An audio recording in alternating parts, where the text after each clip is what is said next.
I walked into the ballroom alone. The scent of roses and candle wax was thick in the air, but all I could feel was the weight of every eye that pretended not to look. The hostess at the front gave me the kind of smile you offer someone who just missed the shuttle bus. Warm, but late. Behind her, the Monroe table glowed under chandelier light already full. My sister Alyssa leaned into her husband laughing. When she saw me, her smile froze just for a second, and then she looked back at her phone. The usher led me past the main tables toward the outer ring near the emergency exit and the dessert table. Table 14. Seated there. Great Aunt June, who hadn't heard a full sentence since 2011. My cousin Lila's son with AirPods jammed in both ears, and an empty chair next to a wilted centerpiece. That chair was mine. Single guests usually go here, the usher said, gesturing politely. More flexibility. I took the seat, pulled my charcoal gray dress straight. I had chosen it carefully understated, structured, strong. Now I felt like I had dressed for a meeting no one else showed up to. Alyssa glanced over. I caught her whispering something to Mom. They both looked at me then away, like they'd expected me to bring someone, or maybe hoped I wouldn't show. I didn't ask for a +1. I didn't want to sit at the head table or make a scene. I just thought maybe this time I wouldn't be reduced to a quiet footnote. When the music shifted for the bouquet toss, the DJ called for all the single ladies. A ripple of laughter passed through the room. A few guests looked my way. Aunt June chuckled vaguely. I stayed seated. I kept my hands in my lap and my eyes on the flickering candles. And I wondered not for the first time if anyone here would even notice if I'd never walked in at all. Growing up, I was the quiet one. Not the brilliant one that was Alyssa with her pageant crowns and dance recitals and perfect SAT scores. Not the rebellious one either that was our cousin Dean who got caught smoking in 9th grade and somehow became a creative spirit. I was just there. On time. In line. Useful. My mom used to say I was low maintenance. She meant it as a compliment, I think. I took care of my own schoolwork. Cleaned up without being asked. When Alyssa had strep throat, I gave up my room so she could rest away from the noise. When Dad lost his job for a while, I offered to skip senior prom in the dress we couldn't afford. He didn't say thank you, just nodded like it was expected. I learned early that being good didn't earn you attention. It just gave people permission to overlook you more confidently. Alyssa was always in the spotlight, and I didn't mind. Not at first. I clapped for her at graduation, took her headshots for college theater. Even stayed up one night editing her resume while she cried over a breakup. "You're the only one who doesn't make me feel like a failure," she said, sniffling into a throw pillow. Funny. A few years later, she told people I probably wasn't coming around much because I was too busy being a career girl in the city. I had taken a leave of absence from work that month. I was in the middle of a breakup that left me with 2 drawers of clothes and garbage bags and a lease I couldn't afford. But no one asked. No one knew. Because I didn't make noise. I never had. When I launched my first national campaign for Luminacore, the local paper wrote a blurb. My mom clipped it out and stuck it in the kitchen drawer next to coupons and expired warranty slips. Alyssa got a bridal shower with 40 guests and custom champagne flutes. I got a mug that said Girl Boss from the clearance bin. Still, I showed up to her engagement party, helped her pick centerpieces. Drove 3 hours to take her dogs to the vet the week she had COVID. Then, last Christmas, when I asked if we were doing anything as a family, she texted, "It's kind of just immediate family this year. Super small." I stared at the message for a full minute. I had given her rides, helped her lie to an ex, covered for her when she couldn't pay rent. But when it was her turn, the first one to quietly erase me, was the one I thought I had always protected. The clink of silverware and the swell of violin signaled dinner was starting. I cut my chicken with mechanical precision, trying not to think about how many guests glanced toward table 14, then away, like I was an unfinished sentence in a room full of conclusions. Then the ballroom doors opened again, not with the quiet slip of late arrivals, but with the kind of pause that makes a room inhale.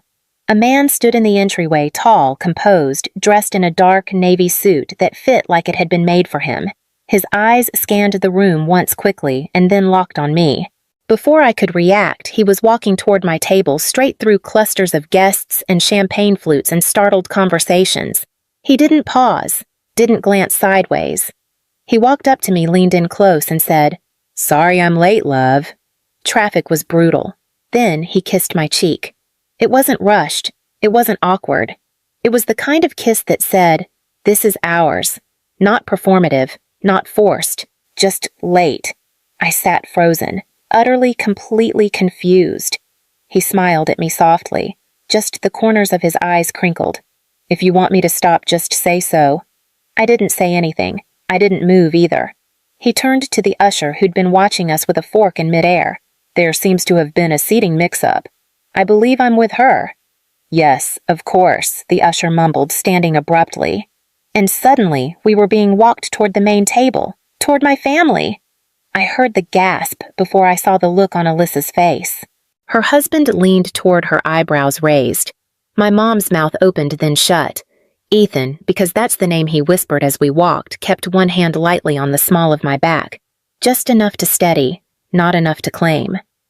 We were placed between my uncle and cousin Lila. Someone handed us wine. I still hadn't said a word. He leaned toward me again, voice low. "You looked like you needed a reset. I'll explain later. Just go with it if you want." I looked at him. The man knew my name. Knew enough about me to walk into a room like he belonged next to me. Knew how to whisper in a way that didn't claim, just offered. Everyone was watching, but for the first time in hours, I didn't feel like disappearing. After the toasts, the clinking glasses, and a few politely confused stares, I finally turned to him. "You going to tell me who you are now?" He smiled. "You don't remember me, do you?" I tilted my head. "Should I?" Ethan reached into his pocket and pulled out a folded place card. My name was written on it, carefully, in my own handwriting. "You left this behind, 5 years ago. Hotel conference room, Chicago. Green blouse. Marketing leadership seminar. You said, if you're not building something real, you're just adding noise." That stuck. I stared at the card. It was from a breakout session I barely remembered. I must have jotted my name on it during a Q&A. "You were there. I was in the back. I wasn't even in your group, but I heard you speak." He said it like someone describing a song they didn't know they needed until it started playing. "You work in marketing?" I asked. He shook his head. "Finance. But your talk made me switch companies. Left a place where everything was polished but hollow." I started again. Smaller firm. Real culture. Real people. And today, he glanced toward the table where Alyssa was cutting her fillet, eyes darting toward us every few minutes. "I saw you sitting alone. You looked like you were about to vanish." So I walked in. My heart was ticking louder than the music. "Why now?" I asked, softer. He looked at me, and not in the way people look at you when they want something. He looked like someone who'd been waiting to say something for a long time and finally found the space. "Because I owed you a moment. The kind of moment you once gave without knowing. No strings. Just presence." I blinked, looked down at my dress. The same one I almost didn't wear because it felt too strong. He raised his glass slightly, to the green blouse. I didn't smile. Not fully, but I did raise my glass back. For the first time all evening, my hands weren't folded in my lap. They were holding something warm. The music swelled again, upbeat now. Guests filed toward the dance floor. Ethan leaned in, asking gently, "Want to get some air?" I nodded and we slipped onto the terrace, one of those wraparound hotel balconies overlooking a city that doesn't care who you are. The wind was crisp. It smelled like winter and cigarette breaks. I exhaled for what felt like the first time all night. "You okay?" he asked. "I think so," I said. "I think I'm waiting for someone to walk out here and tell me I'm being dramatic." He chuckled. "Well, they'd be wrong."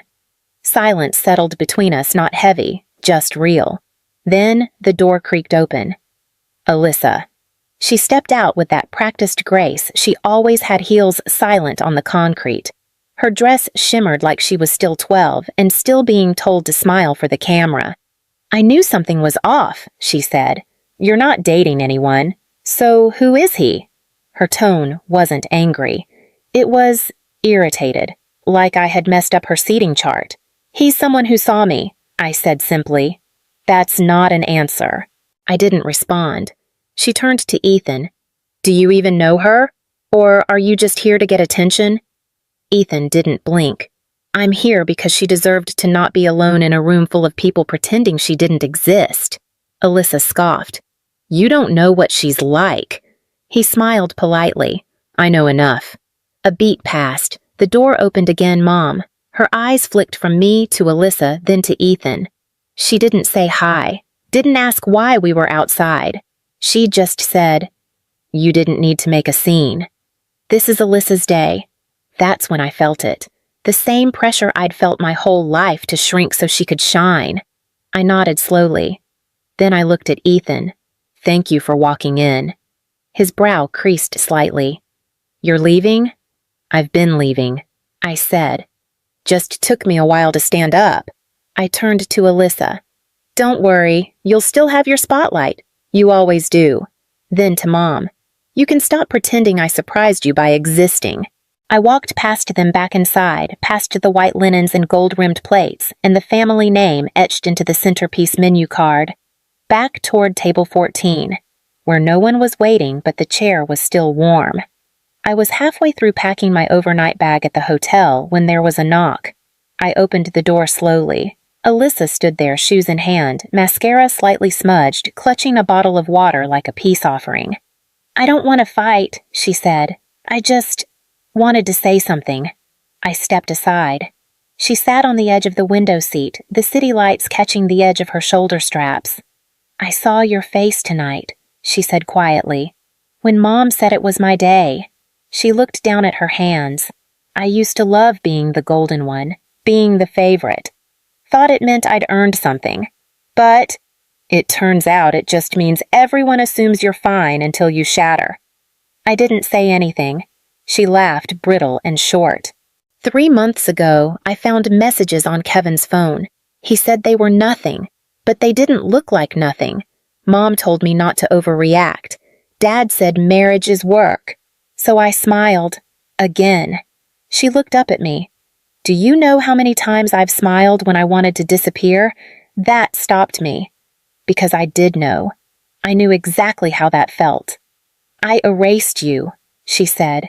Not because I hated you, because you reminded me there was another way to live. One that didn't require stage makeup. She breathed in. I thought if I kept being the shiny one, maybe no one would ask what was underneath. We sat there for a long moment, not sisters or enemies or background characters, just 2 women raised in the same storybook, realizing neither of them wrote the plot. I didn't need you to say sorry, I finally said. I just needed you to stop pretending I wasn't standing right next to you. Alyssa nodded. Then she reached into her purse and handed me something. A printed copy of the wedding menu. Gold foil embossed names. Her name, Kevin's name, Mom and Dad's name, and a small handwritten note on the bottom corner. You were never invisible. I just made sure you stayed in the dark. I folded the menu carefully. No tears, no hugs. Just one shared silence that held more truth than any toast that night. The ballroom was quiet now. Most of the guests had drifted upstairs or to the bar. The staff moved like shadows, clearing glasses and folding linen napkins. I stood by the hotel's back garden where a few string lights still flickered overhead. My heels dangled from my fingers. The air smelled like rosemary and frost. Ethan appeared beside me, 2 mugs of something steaming in hand. Not wine, he said. Just cider. Thought you could use something without consequences. I took it. Warm ceramic. Simple. I'm not sure what tonight was, I said softly. Neither am I, he replied. But I didn't come to be a story. I came because once you looked up during a panel full of noise and said something honest, it stayed with me. I figured maybe I could return the favor. He didn't reach for my hand, didn't fill the silence, just sipped his cider and looked out toward the garden. I'm not someone you need to rescue, I said after a minute. He turned. His expression didn't shift. Still steady. I know, he said. I don't want to rescue you. I want to walk beside you if that's something you'd let me do." It wasn't a line. It wasn't even hopeful. It was an offering. I sat down on the low stone bench. He stayed standing for a beat, then joined me, not close, not far. Just next to me. We drank in silence. The kind that doesn't need to be filled. The kind that says, "I see you. You don't have to smile." After a while, he said, "You don't have to decide anything tonight, but if you want a seat beside someone who already respects you, I'll keep showing up." I didn't answer. But I didn't stand up either. The string lights buzzed faintly above, and for the first time in years, I realized stillness doesn't always mean being stuck. Sometimes it means you're safe enough to stop running. 2 weeks later, I received a message from Mom. "We're doing a post-wedding brunch at our place. Very casual. Would be nice to have you stop by." No apology. No context. Just brunch. I stared at the screen, unmoved. Then I looked at the printed wedding menu Alyssa had left with me, still folded, still tucked between pages of my planner. One line in gold foil, Monroe family table, reserved. I replied, "Sure, I'll come." The house hadn't changed. Same floral couch, same glass figurines in the cabinet, same smell of lemon cleaner and thyme. They were already gathered around the long dining table, the one I hadn't sat at in over a year. As I walked in, a few heads turned. Alyssa smiled small real. Kevin nodded. My father coughed lightly like the air had shifted. Mom gestured vaguely. "There's room." One chair sat empty, not at the corner, not at the kids' table, near the middle. I walked over and pulled it out myself. No one jumped to help. No one made a speech, but no one objected either. I sat down. The room didn't erupt in joy. It didn't freeze in shame. It just adjusted. Like it remembered there had been a space unbalanced. Alyssa passed me the orange juice without a word. I poured my own. No toast. No tears. Just the sound of forks against plates. But across the table, Ethan, yes, he was there, caught my eye. He didn't wink. He didn't nod. Just looked at me the same way he did that first night. Like I wasn't missing. Like I wasn't an afterthought. Like I belonged. And maybe I always had. Not because they finally made space, but because I stopped waiting for someone else to pull out the chair. I didn't come back to be chosen. I came back so they'd stop pretending I was never there. If you've ever waited for someone to pull out a seat for you, you're not the only one.